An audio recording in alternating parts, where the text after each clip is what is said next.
sudah tidur, tak lama kemudian keanehan pun terjadi. Perutku terasa mulas, sakit. Oke, mungkin pikirku mulas biasa lah. Sekali ke kamar mandi, 2 kali, makin melilit, namun tidak mengeluarkan kotoran. 3 kali, bahkan sering sekali ibaratnya nggak ketahan harus lari ke kamar mandi, namun nggak mengeluarkan apapun. Nah, kebetulan waktu itu ketahuan sama Wak.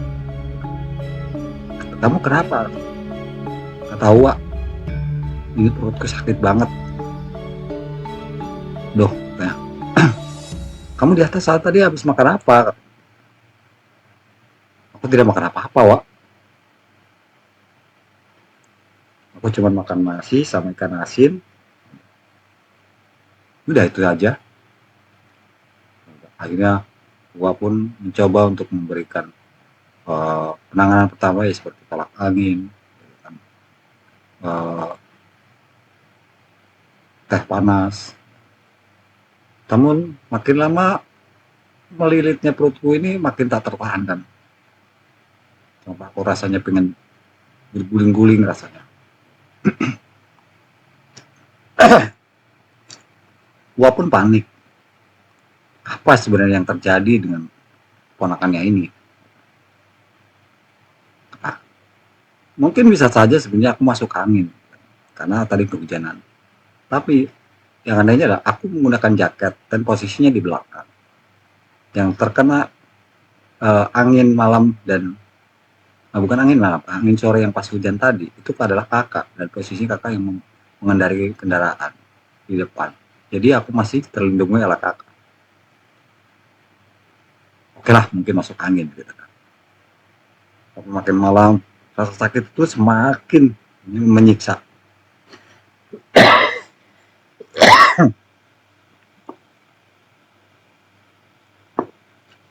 Akhirnya pun sampai ada apa namanya, Wak pun berpikiran yang tidak. Udah katanya, kamu jangan ini, kamu baca-baca yang kamu bisa, baca Al-Fatihah, baca ayat kursi atau apa. Aku pun menurut dan terus berdoa sambil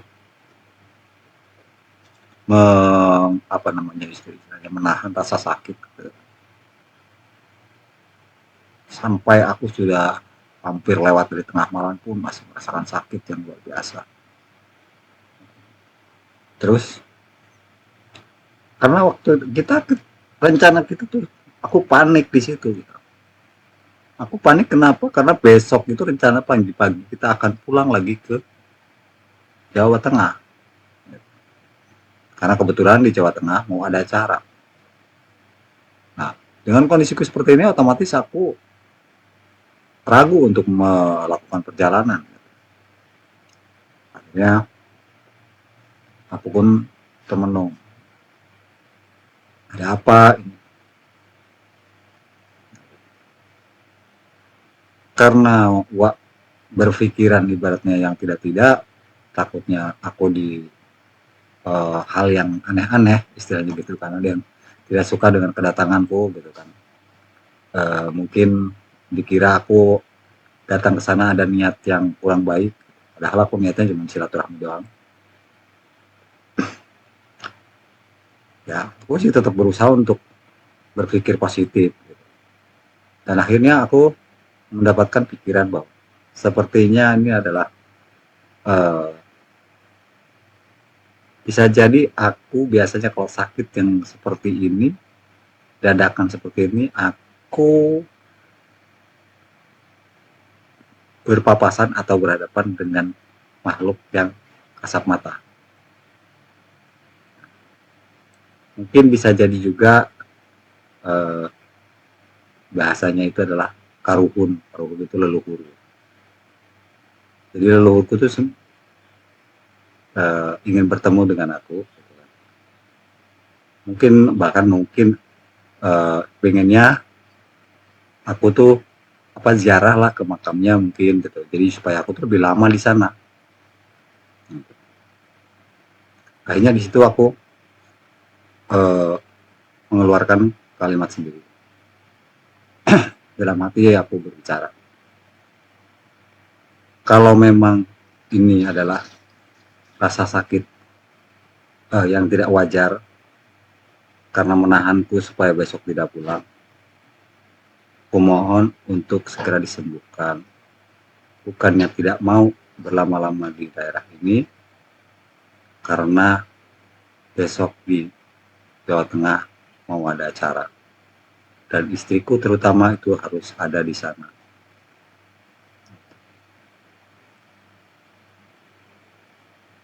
Aku mohon maaf jika memang keinginannya adalah aku lebih, supaya aku agak lebih lama lagi di sana, karena setiap kali datang ke sana itu hanya sebentar saja gitu. Tidak pernah bisa lama ke naik ke puncak tua, hanya sebentar-sebentar saja lah. Dari situ rasa sakitku mulai berangsur berkurang, dan akhirnya aku pun bisa tertidur.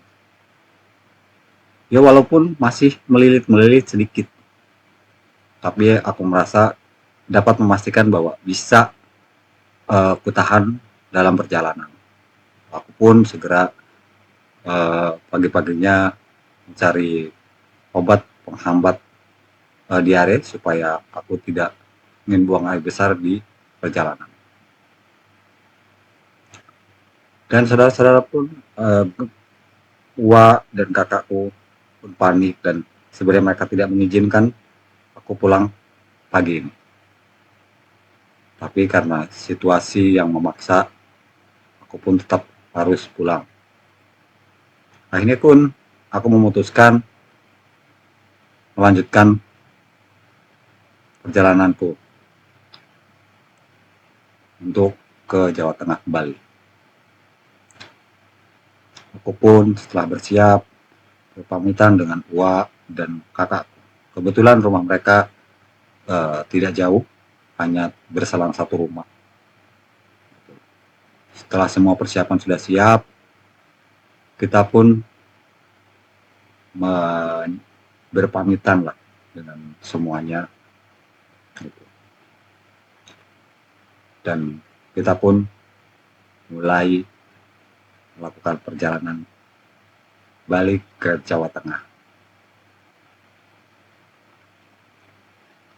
Di perjalanan sampai ke Cirebon, rasa melilit masih, tapi tidak terlalu. Setelah mulai masuk kawasan Brebes, tapi masih jauh ke kampung istri, itu di situ sempat kumat.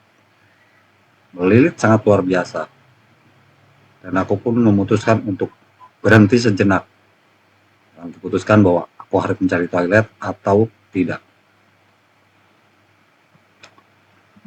Namun setelah berhenti beberapa menit, rasa melilit itu hilang.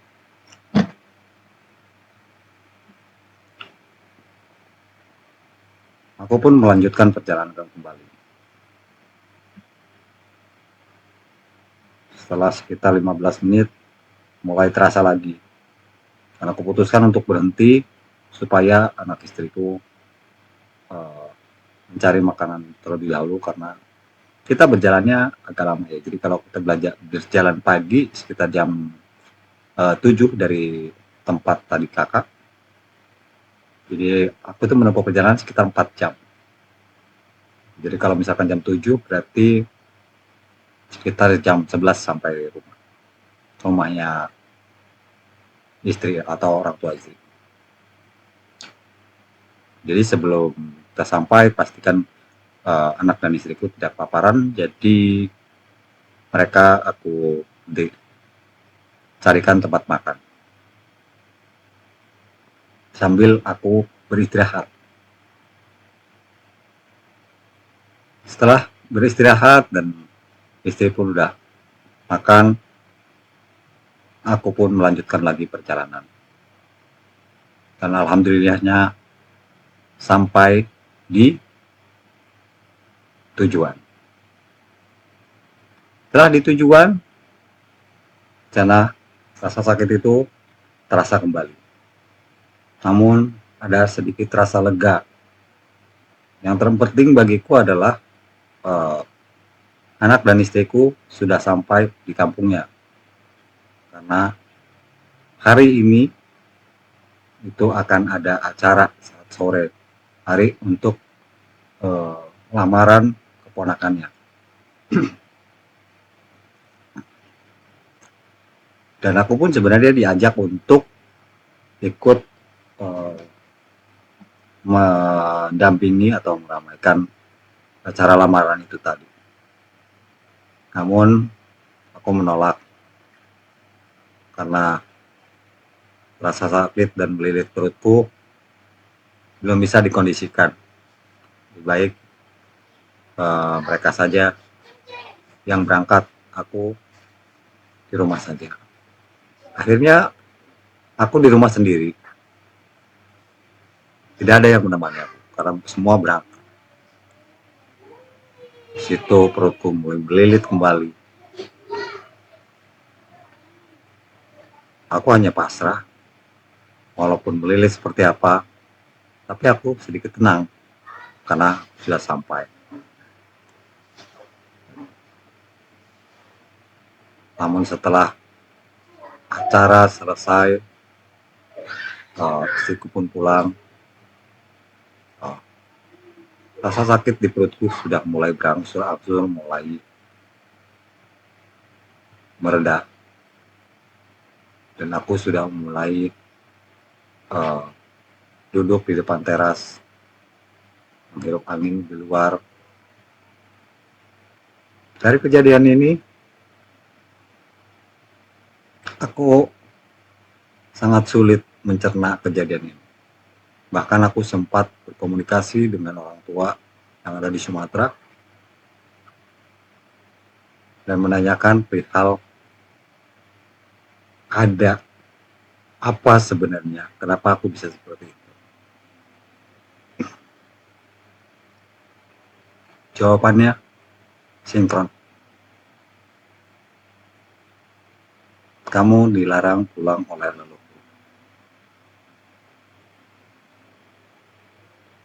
Jadi dilarang pulang saat itu. Jadi mungkin seharusnya aku masih menahan diri sehari atau 2 hari lagi. Dari kejadian itu, aku pun bingung. Mungkin ya antara percaya dan tidak percaya. Tapi nyatanya ya seperti itu yang aku rasakan.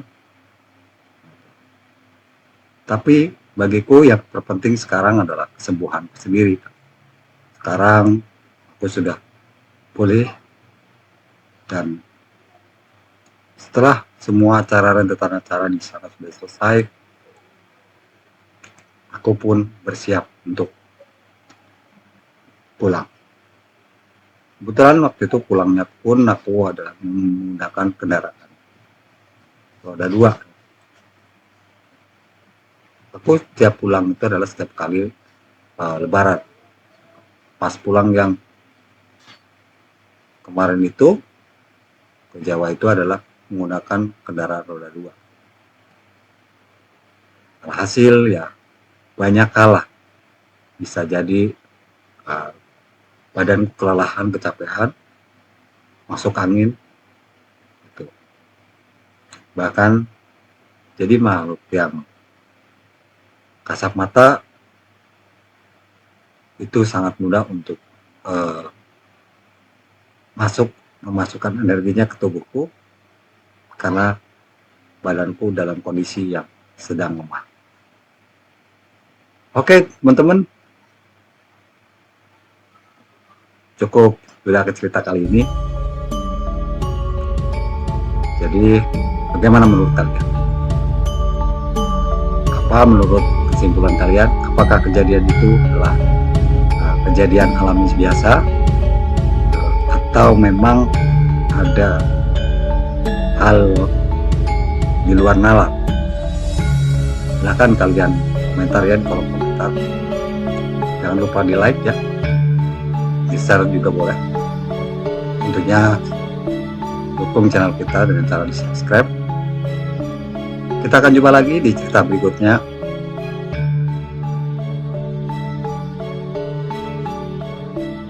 Bye bye.